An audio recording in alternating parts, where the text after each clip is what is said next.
জুতোটা পরে নাও না বা জুতো পরে নাও। ৭৯তম স্বাধীনতা দিবস অর্থাৎ পতাকা উত্তোলন করলাম।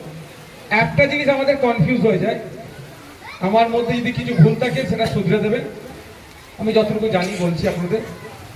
পতাকা উত্তোলন আর পতাকা উন্মোচন এটা আমরা গুলিয়ে ফেলি। অনেকে দেখবেন আজকেও পতাকার মধ্যে ফুল ঢুকিয়ে দেয়।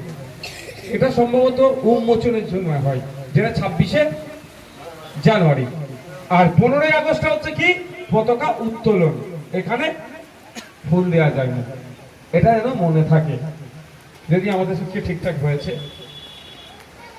বিষয়টা হচ্ছে এই যে পতাকা, এর জন্যই প্রায় ২০০ বছর ব্রিটিশদের বিরুদ্ধে আপনার আমার পূর্বপুরুষরা লড়াই করেছে।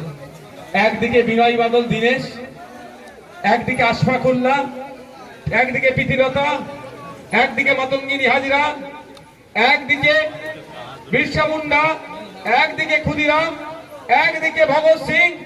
এইরকম করে হাজারো হাজারো লাখো লাখো স্বাধীনতা সংগ্রামীরা লড়াই করেছে, ব্রিটিশদের বিরুদ্ধে সংগ্রাম করেছে। ব্রিটিশদের নিয়ে আসা কালা কানুন মানব না, ঐক্যবদ্ধ হয়ে ব্রিটিশদেরকে তাড়িয়েছে। বাংলা নয় ভারতবর্ষ থেকে বিতাড়িত করেছে। এই বিতাড়িত করার পরে ১৯৫০ সালে দেশ একটা বই পাই, কিতাব পাই, দেশ একটা সনদ পাই। সেটা কি? সংবিধান, কনস্টিটিউশন অফ ইন্ডিয়া, ভারতের সংবিধান।